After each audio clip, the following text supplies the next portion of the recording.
அனைவருக்கும் வணக்கம். நான் மரியசீலன் திலக்ஸ். தமிழ் மொழி வலையொலியூடாக இணைந்திருக்கிறோம். எங்களுடைய சேனலுக்கு புதிதாக வருகின்ற உறவுகள் முதலில் சப்ஸ்கிரைப் செய்து கொள்ளுங்கள்.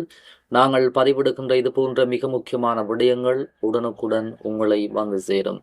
அமெரிக்கா இலங்கைக்கு பயணம் செய்யும் தன்னுடைய பிரஜைகளுக்கும் இலங்கையில் தற்போது தங்கி நிற்கும் தன்னுடைய நாட்டு பிரஜைகளுக்கும் அமெரிக்கா ஒரு பாதுகாப்பு ஆலோசனை, பாதுகாப்பு எச்சரிக்கையை விடுத்திருக்கிறது.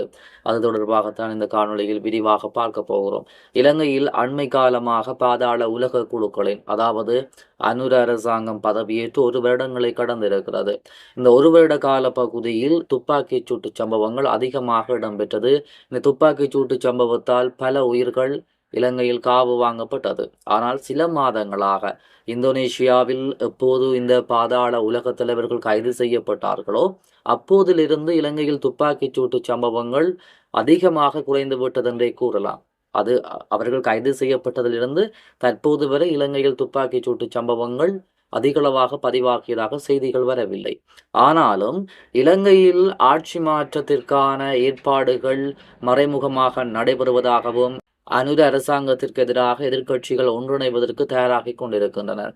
இவ்வாறான சூழ்நிலையில் இந்த ஆட்சியை கவிழ்ப்பதற்காக இலங்கையில் ஆட்சி மாற்றம் ஒன்றை ஏற்படுத்துவதற்காக எந்த நேரத்திலும் இலங்கையில் வன்முறை வெடிக்கலாம் என்று அமெரிக்கா எச்சரித்திருக்கிறது. அரகல போராட்டம் இடம்பெற்ற போதும் அந்த போராட்டம் இடம்பெறுவதற்கு முன்பும் இலங்கையின் அப்போதைய சூழ்நிலையை கருத்தில் கொண்டு தன்னுடைய நாட்டு பிரஜைகளுக்கு அமெரிக்கா ஏற்கனவே எச்சரிக்கை விடுத்திருந்தது. இலங்கையில் கலவரம் வெடிப்பதற்கான சாத்திய கூறுகள் இருப்பதாகவும் தன்னுடைய நாட்டு பிரஜைகளை பாதுகாப்பாக இருக்குமாறும் வெளியேறுமாறும் அமெரிக்கா எச்சரிக்கை விடுத்திருந்தது. அதன் பின்புதான் அரகல போராட்டம், கோட்டாகும் போராட்டம் இலங்கையில் வெடித்து ஆட்சி மாற்றம் இடம்பெற்றிருந்தது. அதுபோன்று தற்போது அனுர அரசாங்கம் இந்த ஆட்சியை கைப்பற்றி இருக்கிறது. தற்போது ஆட்சி நடந்து வருகிறது. ஆனாலும் இந்த அரசாங்கத்தை வீழ்த்துவதற்காக மறைமுக சதி இடம்பெற்று வருகிறது. இந்த நிலையில்தான் அரசாங்கம், அதாவது அமெரிக்கா, தன்னுடைய நாட்டு பிரஜைகளுக்கு தன்னுடைய பயண எச்சரிக்கை ஒன்றை விடுத்திருக்கிறது. அது தொடர்பாக விரிவாக இந்த காணொளியில் பார்ப்போம். இலங்கைக்கு பயணம் செய்யும் போது அதிக எச்சரிக்கையுடன் இருக்குமாறு தன்னுடைய நாட்டு மக்களுக்கு அமெரிக்க வெளியுறவு திணைக்களம் அறிவுறுத்தி இருப்பதான செய்தி வெளியாகி இருக்கிறது. அமெரிக்க வெளியுறவுத்துறை நாட்டிற்கான தனது பயண ஆலோசனையை கடந்த 9ஆம் தேதி புதுப்பித்திருக்கிறது. இந்த ஆலோசனைக்கான முக்கிய காரணங்களாக இலங்கையில் அமைதியின்மை, பயங்கரவாதம் மற்றும் கன்னிவெடிகள் ஆகியவை தொடர்பில் கரிசனை வெளியிடப்பட்டிருக்கிறது. அதேபோன்று பயண ஆலோசனையின் நிலை மாறவில்லை என்றாலும் பிற ஆபத்து தொடர்பான விடயங்களும் புதிதாக இந்த பயண எச்சரிக்கையில் தற்போது சேர்க்கப்பட்டிருக்கிறது. இலங்கையின் பொருளாதார மற்றும் அரசியல் நிலைமை தொடர்பாக எந்த நேரத்திலும் போராட்டங்கள் ஏற்படலாம் என அமெரிக்க வெளியுறவு திணைக்களம் அறிவுறுத்தியிருக்கிறது. நாடு தற்போது சுமூகமான நிலையில் இருந்தாலும் ஆட்சி மாற்றத்தை ஏற்படுத்துவதற்காக எதிர்க்கட்சிகள் ஒன்றிணைவதை காணக்கூடியதாக இருக்கிறது. அவ்வப்போது அறிவிப்பு வருகிறது.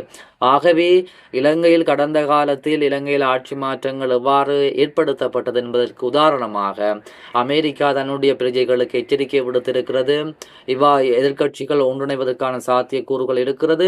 இந்த அனுர அரசாங்கத்தை கவிழ்ப்பதற்காக எதிர்க்கட்சிகள் மீண்டும் ஒரு சூழ்ச்சியை ஏற்படுத்தலாம் அல்லது ஒரு கலவரம் இலங்கையில் வெடிக்கலாம் என்று அமெரிக்க அரசு மறைமுகமாக எச்சரித்திருக்கிறது. ஆகவே இந்த போராட்டங்கள் உடனடி எச்சரிக்கை இல்லாமல் வன்முறையாக மாறக்கூடும் என்று அந்த அறிக்கையில் தெரிவிக்கப்பட்டிருக்கிறது. போராட்டக்காரர்களை கலைக்க போலீசார் தண்ணீர் பீரங்கி மற்றும் கண்ணீர் புகை குண்டுகளை பயன்படுத்துகின்றனர். மேலும் இது போன்ற போராட்டங்கள் போக்குவரத்து மற்றும் பிற அத்தியாவசிய சேவைகளை சீர்குலைக்கக்கூடும். ஆகவே இந்த போராட்டங்கள் அமைதியானதாக இருந்தாலும் அனைத்து கூட்டங்கள் மற்றும் போராட்டங்களில் இருந்தும் விலகி இருக்குமாறு சுற்றுலா பயணிகள் அறிவுறுத்தப்பட்டுள்ளனர். இலங்கையில் முன்னறிவிப்பு அல்லது எச்சரிக்கை இல்லாமல் பயங்கரவாத தாக்குதல்கள் நடந்திருப்பதால் பயங்கரவாத தாக்குதல்களுக்கான சாத்தியமான இலக்குகளில் சுற்றுலா தலங்கள், போக்குவரத்து மையங்கள், சந்தைகள், வணிக வளாகங்கள், அரசு கட்டிடங்கள், ஹோட்டல்கள், வழிபாட்டு தலங்கள், பாடசாலைகள், மருத்துவமனைகள் மற்றும் விமான நிலையங்கள் ஆகியவை அடங்கும். சுற்றுலா தலங்கள் மற்றும் நெரிசலான பொது இடங்களுக்கு செல்லும் போது மக்கள் தங்கள் சுற்றுப்புறங்களை பற்றி எச்சரிக்கையாக இருக்க வேண்டும் என்றும் அறிவுறுத்தப்பட்டிருக்கிறது. இலங்கையின் சுமார் 23 சதுர கிலோமீட்டர் பரப்பளவு உள்நாட்டு போரிலிருந்து எஞ்சியிருக்கும் கன்னிவெடிகளால் மாசுபட்டிருக்கலாம் எனவும் கூறப்படுகிறது. பெரும்பாலான கன்னிவெடிகள் அகற்றப்பட்டிருந்தாலும் வடக்கு மற்றும் கிழக்கு இலங்கையின் சில பகுதிகள் ஆபத்தானவை என்றும் அது தெரிவிக்கிறது. வடக்கு மாகாணத்தின் வடக்கு மாவட்டங்களில் கன்னிவெடிகள் அதிகமாக இருக்கின்றன.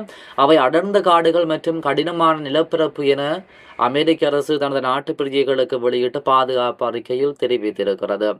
ஈஸ்டர், அதாவது சில வருடங்களுக்கு முன்பு இலங்கையில் ஈஸ்டர் தாக்குதல் மேற்கொள்ளப்பட்டது.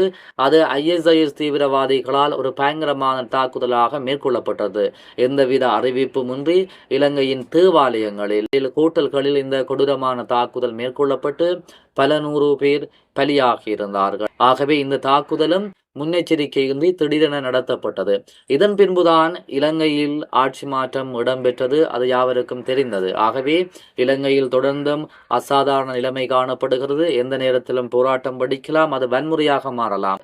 அதே போன்று அமெரிக்க அரசு முன்னெச்சரிக்கையாக தனது நாட்டு பிரஜைகளுக்கு எச்சரிக்கை விடுத்திருக்கிறது.